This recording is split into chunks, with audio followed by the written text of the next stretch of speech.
Welcome to Maheshan IAS. Your rank is our responsibility. दोस्तों, भारत के प्रधानमंत्री श्री नरेंद्र मोदी अभी विदेशी दौरे पर हैं। जब से इस विदेशी दौरे की घोषणा हुई थी तब से भारत में बहुत सारे लोग जो है भारत के प्रधानमंत्री के इस दौरे पर प्रश्न चिन्ह उठा रहे थे, बहुत सारे सवाल पूछ रहे थे। और जब ये दौरा प्रधानमंत्री का चल रहा है उस वक्त भी ये दौरा काफी चर्चा का विषय बना हुआ है। बहुत सारे लोग ये जानना भी चाहते हैं, बहुत सारे लोगों के मन में ये प्रश्न उठ रहा है कि आखिर प्रधानमंत्री ये इन सारे देशों का दौरा करते क्यों हैं, इतने सारे देशों में जाते क्यों हैं, क्या हमें कुछ मिलता भी है या नहीं मिलता है। दूसरा ये प्रश्न उठता है कि इस गंभीर परिस्थिति में प्रधानमंत्री दौरा क्यों कर रहे हैं, इसकी क्या आवश्यकता है। और साथ ही साथ प्रधानमंत्री एक देश में पहुंचे, उस देश के सबसे सर्वश्रेष्ठ सम्मान से उनको नवाजा गया, लेकिन वहां की एक पत्रकार ने कुछ ऐसा कर दिया जिसकी वजह से यह दौरा काफी और चर्चा का विषय बन गया। दोस्तों, इन सारे बिंदुओं पर चर्चा करेंगे, साथ ही साथ बंगाल भी चलेंगे। बंगाल से एक बहुत बड़ी खबर आई है जहांगीर खान से संबंधित। ये वही जहांगीर खान है जो फाल्टा कंस्टिट्यूएंसी, जहां पे चुनाव तो हुए थे लेकिन उसको रद्द कर दिए गए थे, वहां से एक बहुत बड़ी खबर आई है, उस पर भी चर्चा करूंगा, इसलिए वीडियो को अंत तक देखिएगा। अंत में एक और महत्वपूर्ण खबर है, वो आपको लास्ट में सरप्राइज के रूप में दिखाऊंगा। दोस्तों ये देखिए, पिछले 96 घंटों में 96 आवर्स में भारत की बड़ी वैश्विक उपलब्धियां, और ये भारत की उपलब्धि है, ये किसी इंडिविजुअल की उपलब्धि नहीं है, ये भारत के 140 करोड़ से ज्यादा जो भारतवासी हैं, उनका नेतृत्व करने वाले प्रधानमंत्री हैं, उनकी उपलब्धि है। क्या है भाई, एक तरफ यूएई है, नीदरलैंड है, स्वीडन है और नॉर्वे है। इन सारे देशों में प्रधानमंत्री नरेंद्र मोदी का दौरा, और वहां से हमें क्या क्या चीजें मिली, इन सबको जो है मैंने यहां पे पॉइंट वाइज लिख कर लाया हूं यहां पे। और इन सब पॉइंट्स को अगर आप देखेंगे तो आपको समझ में आएगा कि ये दौरा कितना खास था, कितना महत्वपूर्ण था भारत के लिए। अब यूएई से आप देख लीजिए कि 30 मिलियन बैरल के तेल भंडारण के लिए राजनीतिक साझेदारी की गई है, स्ट्रेटेजिक पार्टनरशिप की गई है। कितना? 30 मिलियन बैरल तेल के लिए यूएई के साथ।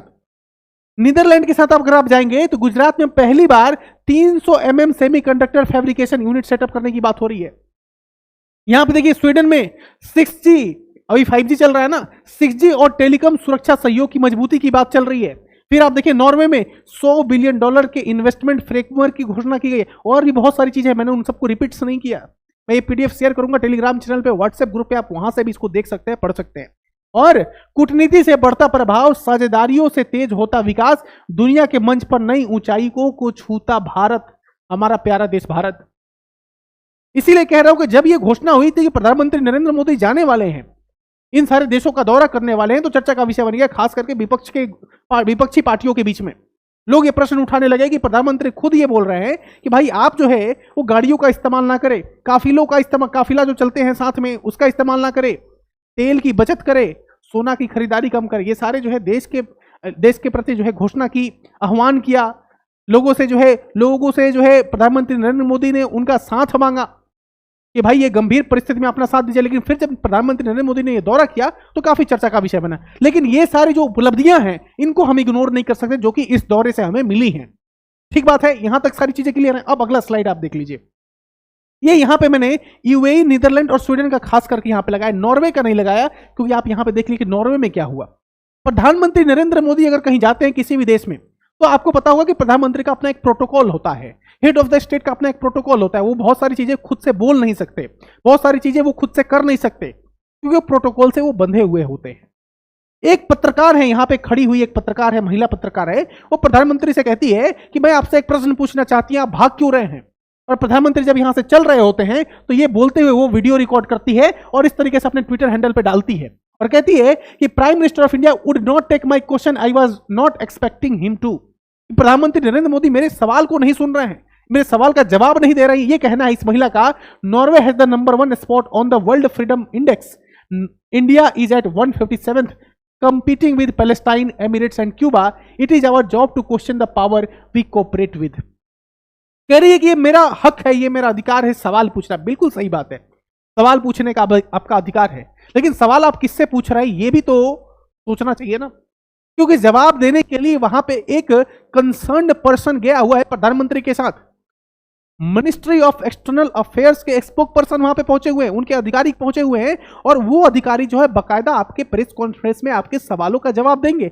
लेकिन आप प्रोटोकॉल को फॉलो ना करते हुए प्रधानमंत्री जब निकल रहे हैं उस वक्त आपने ये सवाल पूछा और वीडियो बनाकर भारत का, एक तरीके से भारत की जो गरिमा है, भारत की जो इमेज है, प्रधानमंत्री की जो इमेज है, उसको खराब करने की कोशिश की। क्योंकि प्रेस है, पत्रकार हैं आप, आपके पास सवाल पूछने का हक है, लेकिन इस तरीके से जो है सवाल पूछना, क्योंकि जो प्रोटोकॉल है उसको तो फॉलो करना पड़ेगा।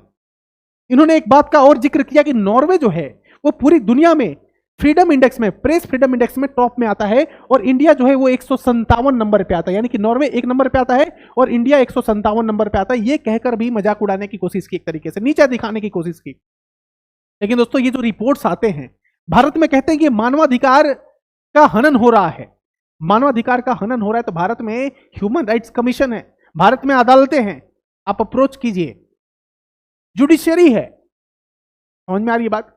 तो मानवाधिकार हनन की जहां तक बात होती है, ये मानवाधिकार हनन की बात इनको भारत में दिखती है, लेकिन विश्व में इतने सारे देश हैं वहां पे इनको कुछ नहीं दिखता।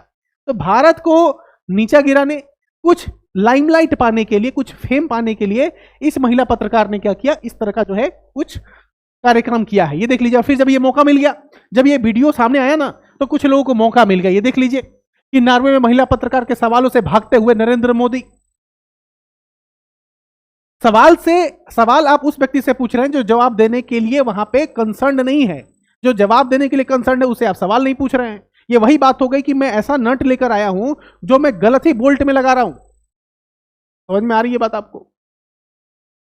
तो मौका मिल गया कुछ लोगों को, और आप देख लीजिए कि किस तरीके से इन लोगों ने, कि फिर गोदी मीडिया, भारत के गोदी मीडिया की तरफ बटुआ रखते हैं या नहीं, पता नहीं क्या क्या, फिर ये सारी लंबा चौड़ा जो है एक लेख आ गया। फिर देख लीजिए यहाँ पे राहुल गांधी जी हैं, राहुल गांधी जी भी जो है इसको ट्वीट कर दिया। फिर ये बोलती है कि भाई राहुल गांधी जी, आप हमको इंटरव्यू दे सकते हैं क्या, कॉल पे आपसे बातचीत हो सकती है क्या। दोस्तों इसकी तह में जाते हैं ना, कुछ लोगों ने इसका कुछ इन्वेस्टिगेशन भी किया है। ये वो महिला पत्रकार हैं, ये एक सांसद हैं, नॉर्वे में महिला सांसद है, ये राहुल गांधी जी हैं। आप इनके साथ इनकी तस्वीर दे सकते हैं। ये इस मीडिया ग्रुप से बिलोंग करती हैं और इनका और इस मीडिया ग्रुप का एक संबंध है, ये भी कुछ लोग कह रहे हैं। तो ये भी एंगल आपको जानना चाहिए, ठीक बात है। यानी कि प्रधानमंत्री का दौरा हो, चाहे कितनी भी उपलब्धियां भारत हासिल कर ले, लेकिन कुछ ना कुछ तो होते रहना चाहिए ताकि सुर्खियां मिलती रहे। लेकिन दिक्कत यह है कि वो पॉजिटिव नहीं होता है, निगेटिव होता है। अगर आप पॉजिटिव क्रिटिसिज्म करें तो उसको अप्रिशिएट करेंगे लोग, लेकिन ये सब छोटी छोटी चीजें जो है ना, एक देखिए आप नॉर्वे में जब गए प्रधानमंत्री, तो वहां पे सर्वश्रेष्ठ सम्मान से उनको नवाजा गया, लेकिन इस तरह की घटना हो रही है, ये एक तरीके से दोहरा चरित्र है। फिर आप देख लीजिए बंगाल में क्या हुआ, बंगाल में जो है कैबिनेट की मीटिंग हुई, क्या घोषणा लिया गया है वहां पे, वहां के मुख्यमंत्री शुवेंदु अधिकारी की तरफ से 7th पे कमीशन जो है उसको कंस्टिट्यूट कर दिया गया, सैलरी बढ़ जाएगी सबकी, सबको 3,000 रुपए हर महीने मिलेंगे। अब 1 जून से सबको जो है 3,000 रुपए हर महीने मिलेंगे, हर एक महिला को। इमाम भत्ता बंद कर दिया गया, इमाम लोगों को जो भत्ता मिलता था, अलाउंसेस जो मिलता था, उसको बंद कर दिया गया। और साथ ही साथ फ्री बस जर्नी, अब बस में महिलाएं जो है फ्री में ट्रेवल कर सकती हैं। तो अभी देखिए सरकार बने हुए कुछ ही दिन हुए, महीना भी नहीं हुआ, कुछ ही दिन हुए, लेकिन सरकार जो है अपने पूरे एक्शन पे है, मुख्यमंत्री साहब अपने पूरे एक्शन पे है। फ्री बस सेवा दे दी, इमाम का भत्ता बंद कर दिया, पैसे अब जो है महिलाओं को हर महीने 3,000 रुपए मिलेंगे, और 7th पे कमीशन जो है कंस्टिट्यूट कर दिया गया। लेकिन एक और बात आपको बताऊं, ये जो 3,000 रुपए हर महीने महिलाओं को दिए जा रहे हैं ना, इससे स्टेट के ऊपर भी काफी असर पड़ेगा, क्योंकि आप जो है बहुत ज्यादा पैसा खर्च कर रहे हैं, और आमदनी कम हो, खर्च ज्यादा हो, तो स्टेट के ऊपर उसके फिस्कल पॉलिसी पे काफी गहरा असर पड़ता है। ये भी आपको जानना चाहिए, ठीक बात है। अब देखिए ये जहांगीर खान है, ये जहांगीर खान काफी चर्चा में थे। क्यों चर्चा में थे? क्योंकि आईपीएस अजय पाल शर्मा जब पहुंचे थे बंगाल में, और उन्होंने जिम्मेवारी ली कि भाई मैं जो है फ्री एंड फेयर इलेक्शन कराऊंगा, तो उस बीच में ये व्यक्ति आकर जो है कह रहा था कि अगर वो सिंघम है तो मैं पुष्पा हूं, यानी कि अजय पाल शर्मा अगर सिंघम है तो मैं पुष्पा हूं, और ये पुष्पा झुकेगा नहीं। लेकिन ये पुष्पा झुक गया दोस्तों, ये पुष्पा झुक गया है। कैसे झुका है तो देख लीजिए, कह रहा है कि मैं अपना नाम वापस ले रहा हूं। यानी कि 2026 के वेस्ट बंगाल के जो लेजिस्लेटिव असेंबली के जो इलेक्शन हुए थे, वहां पे सिर्फ एक कंस्टिट्यूएंसी में दोबारा रीपोल होने वाला था। अब वहां पे जो टीएमसी का जो कैंडिडेट है वो अपना नाम वापस ले लिया। और नाम क्यों वापस ले रहा है? कह रहा है कि शुवेंदु अधिकारी बहुत अच्छे व्यक्ति हैं, उन्होंने जो है बहुत अच्छे पैकेज की घोषणा कर दिया है फाल्टा कंस्टिट्यूएंसी के लिए, इसलिए मैं बहुत खुश हूं और मैं नाम अपना वापस लेता हूं, मैं नहीं लड़ूंगा इलेक्शन। ये समझ में आ रही है दोस्तों? दोस्तों ये वही जहांगीर खान है जो इलेक्शन के दौरान अगर आप इनको देखेंगे तो अलग अलग तरह के बयान ये देते थे, चर्चा में रहते थे, लेकिन आज ये अपना नाम वापस ले रहे हैं। क्यों नाम वापस ले रहे हैं? अरे सभी जानते हैं भाई, हार तय है। जब आपको अपनी हार मालूम हो तो योद्धा लड़ने जाते हैं, हार आपको मालूम है, आपने देखा होगा इतिहास में बहुत सारे जो हमारे योद्धा थे उनको मालूम था कि इनकी बड़ी सेना है, हमारी छोटी सेना है, हम हार सकते हैं, लेकिन वो पीठ नहीं दिखाते थे, वो जाके लड़ते थे। लेकिन ये तो भाग गए। अब आराम से जो है वहां पे बीजेपी की जो है जो भी विधायक होंगे वो वहां पे आसानी से जीत जाएंगे। फिर ऑल इंडिया तृणमूल कांग्रेस कह रही है कि भाई ये जो डिसीजन लिया है जहांगीर खान ने, ये उनका पर्सनल डिसीजन है, हमारा इससे कोई लेना देना नहीं है, हमारा इससे कोई लेना देना नहीं, पल्ला झाड़ लिया, पल्ला झाड़ लिया पूरी तरीके से। ठीक है, और देख लीजिए इन लोगों के पेट में दर्द करने के लिए एक और बहुत बड़ी खबर दे रहा हूं आपको। ये बुलेट ट्रेन है दोस्तों, ये bullet train. Indian railway reveal the first look of India's Mumbai Ahmedabad bullet train expected to run at 320 kilometre per hour using Japanese synchronise technologies. ये बुलेट ट्रेन है। हमेशा ये चर्चा होते रहता है कि भाई बुलेट ट्रेन कब आएगा, बुलेट ट्रेन आ गया। तस्वीर भी आ गई, ये तस्वीर है, ये देखिए भगवा कलर है, ये सैफरॉन कलर है, सैफरॉन कलर में जो है इसको डिजाइन किया गया, ये तस्वीर आ गई है। ये चलेगा मुंबई से अहमदाबाद, ठीक है। 320 किलोमीटर प्रति घंटा का स्पीड होगा इसका, 320 किलोमीटर प्रति घंटा का स्पीड होगा। तस्वीर आ गई है, रेल भवन ने जो है इसको तस्वीर को जारी कर दिया, और इस तस्वीर से बहुत सारे लोगों को पेट में दर्द होगा कि भाई बुलेट ट्रेन के नाम पे हम सवाल पूछते थे, अब तो वो भी नहीं पूछ पाएंगे, क्योंकि इन लोगों ने तो बुलेट ट्रेन भी चलवा दिया भारत में। अब कुछ नया खोजना पड़ेगा, कुछ नया सोचना पड़ेगा, ताकि सरकार को हम लोग टारगेट कर सके। देख लीजिए ना ये तस्वीर, India unveils official glimpse of its first ever bullet train. ये आ गया बुलेट ट्रेन, ये ऑफिशियल इमेज है, ठीक है। तो हमारा चलेगा 320 किलोमीटर पर आवर के स्पीड से जो है ये बुलेट ट्रेन हमारा चलने वाला है। और आखिरी में इस तस्वीर के साथ आपको जो है छोड़ जाता हूं, क्योंकि इस पर जो है किसी और वीडियो में चर्चा करेंगे। मुख्यमंत्री योगी आदित्यनाथ ने क्या कहा है, उन्होंने कहा कि नमाज पढ़ना आप पढ़िए, नमाज पढ़ना जरूरी है, और जरूरी है तो नमाज वहीं पे पढ़िए जहां पे उसके लिए डेजिग्नेटेड प्लेस बनाया गया है।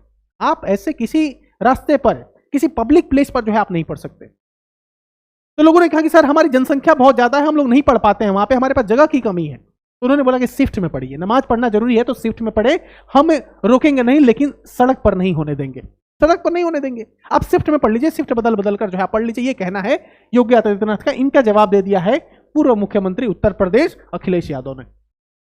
मैं वीडियो यहां पे अटैच कर जाता हूं, एक बार सुनिए जरा योगी आदित्यनाथ ने क्या कहा है। मुझसे पूछते हैं साहब आपके यहाँ यूपी में क्या सड़कों पे सचमुच नमाज नहीं होती? मैं कहता हूं कतई नहीं होती है, आप जाके देख लो, नहीं होती है। अरे सड़कें चलने के लिए है, या कोई भी व्यक्ति आकर के चौराहे पे आके तमाशा बना देगा? क्या अधिकार है उसको सड़क रोकने का? आवागमन बाधित करने का कौन सा अधिकार है? जहां उसका स्थल होगा वहां जाके करें। उन लोगों ने मुझसे कहा साहब कैसे होगा, हमारी संख्या ज्यादा है। हमने कहा शिफ्ट में कर लो। दोस्तों ये लाइन यहां से पढ़िए कि सड़क पर नमाज, मुख्यमंत्री और पूर्व उप मुख्यमंत्री आमने सामने। इस पर चर्चा करते हैं किसी और एक नए वीडियो में। क्या कहता है कुरान, क्या कहता है नमाज को लेकर? क्या नमाज सार्वजनिक स्थान पर पढ़ा जा सकता है? इसको लेकर कुरान क्या कहता है, हदीस क्या कहता है, इसके बारे में जो है अगले वीडियो में चर्चा करेंगे। वीडियो को जरूर देखिएगा। मिलते हैं किसी और नए एक वीडियो में एक नए टॉपिक के साथ। Take care, have a good day. Jai Hind, जय भारत दोस्तों।